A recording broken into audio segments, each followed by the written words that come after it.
In my last video, I went over just your basic information that you need to know when you're just starting off playing Monster Hunter World as a new player. But when it comes to hunting the actual monster, what is it that you need to do? Well, in this video, I'll be giving you the useful tips and tricks that will help with hunting your monster. My name is Short Devil, and before we start off the video, let me remind you guys that I do stream on Twitch every now and then. The link is in the description below. I just talk a lot of anime there, so be sure to check me out there. And also to make sure to follow me on Twitter, because that's where I mostly talk about when I'm going live or stuff like that, because I don't have a proper schedule on Twitch at the moment. So just make sure to follow me on Twitter. Okay, so firstly, whenever you start up your monster hunt, always eat a meal beforehand. Depending on which plateau that you choose, it can either increase your health or your stamina.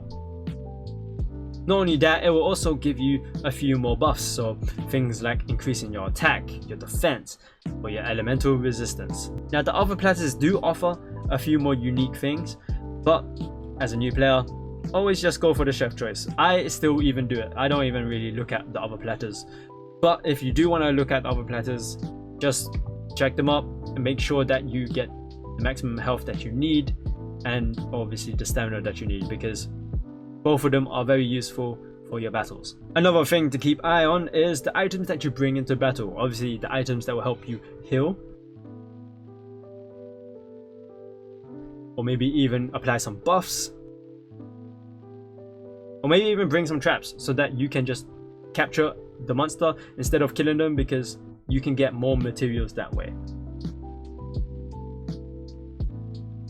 There's also bombs as well, bombs that can help inflict some massive damage to the monster. And there's also the slinger items, something like the flash bug, blinding your monster so that they can get confused, and then you can go ahead and deal some massive damage or do whatever thing that you need to do. Now the next thing is the item bar and the item wheel. Make sure that you have them customized so that you can always make sure that you choose the right item that you need whenever you're in a fight.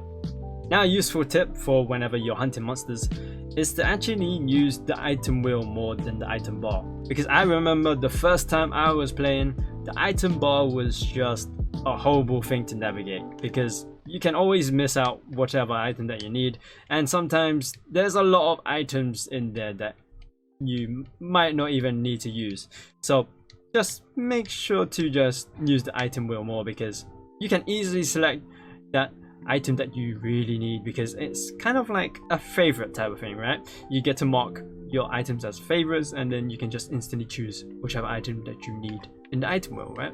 A little nice, I guess, personal thing that I like to do with the item wheel and bar is, well, for the item bar, I set it so that it's on a mantle, so that I know that whenever I use the item, it's gonna be a mantle. And then as for like stuff like health potions, I set it on the item wheel so that I already know that on the right side of the item wheel is the potion, on the left side is the mega potion.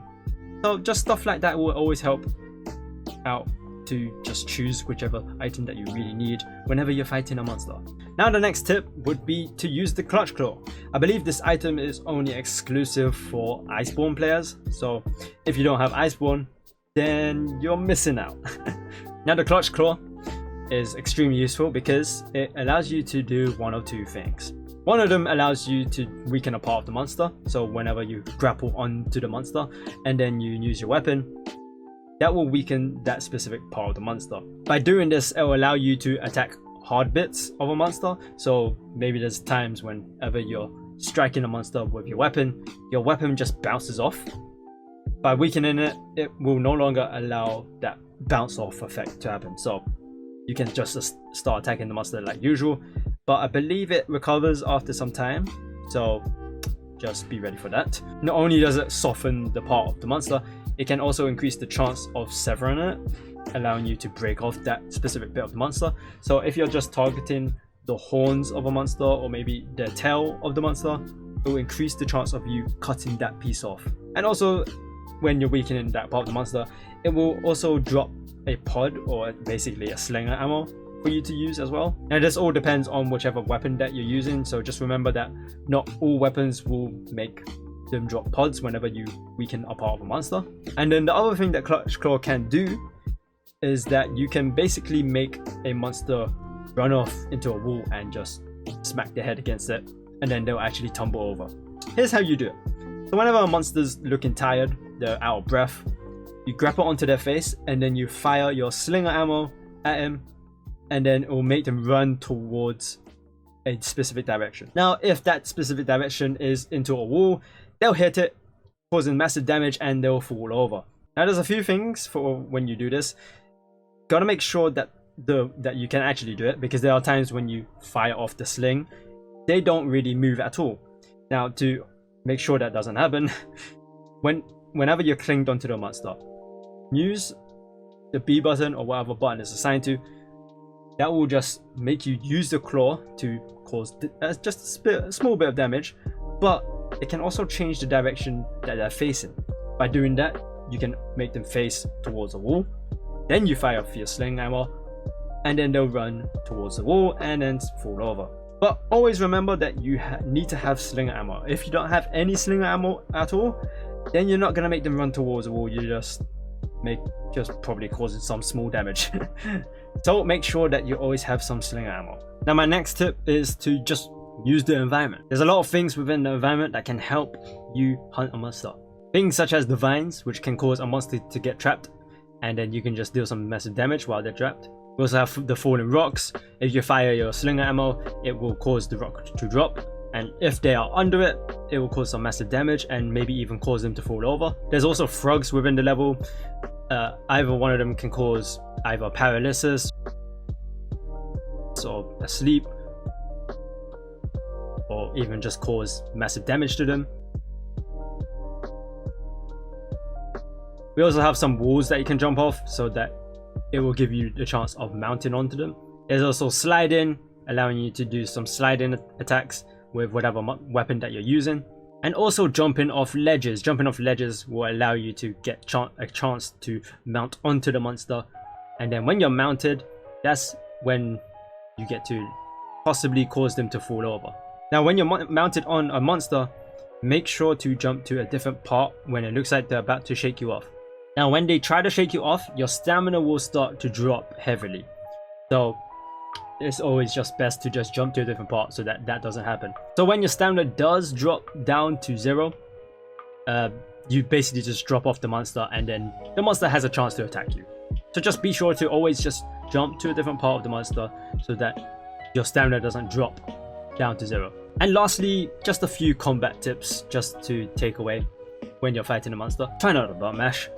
If you're button mashing, it will cause you to get stuck in some animations and then you won't be able to dodge. So try not to button mash too much. If you time your attacks really well, you can just dodge out of the way of the monster's attack. So try to not button mash too much.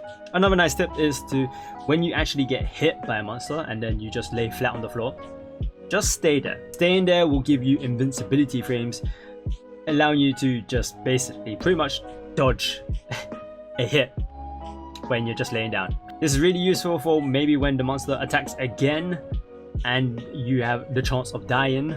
Just laying down on the floor just allows you to avoid the unnecessary attack. And then the last one is to dodge, which, yes, I know, I'm pretty sure you know by now, but there's a specific dodge that you really need to do as a new player. I like to call this the Invincibility Torch, because it pretty much is the same with you laying down on the floor, having those invincibility frames. This dodge is pretty much the same thing, same concept. So when you put your weapon back and then you face your back towards the monster and then you just run in opposite direction, press the dodge button, then this will cause your character to dive forward, and that diving forward animation, those are the invincibility frames. Those invincibility frames will save your life against monsters that have them one-hit kill attacks. So be sure to use it as much as you can. So those are all the tips that I could give for whenever you're hunting monsters. So from preparing your battles by eating meals, taking the items that you need, to editing out the item wheel, the item bar as well, so that you can specifically choose items that you need to use in the battles. There's also the Clutch Claw, which is exclusive to the Iceborne DLC. There's also the environments, so stuff from like the vines, the falling rocks, the random frogs that you find in the level, and a few combat tips. Now I hope you guys found this video useful. Give it a like if you did, and subscribe to the channel for a few more helpful videos. I will be doing a few more helpful videos for Monster Hunter players, just so that you can get better at the game. And also to remind you guys that I do stream on Twitch. The link is in the description below. I talk about a lot of anime there, so I'm pretty sure you guys would feel welcomed. And also to follow me on Twitter, because that's when I actually post when I'm going live, what days I'm going live, because I don't have an actual schedule on Twitch. But yeah, you can just see me go live through Twitter, so make sure to follow me there. Anyways, that's all I have for the video. Thank you for watching, and I shall see you guys later. I know what you mean. I think we have to just agree with Anne. That's how we get the simp points up. I mean the social points up.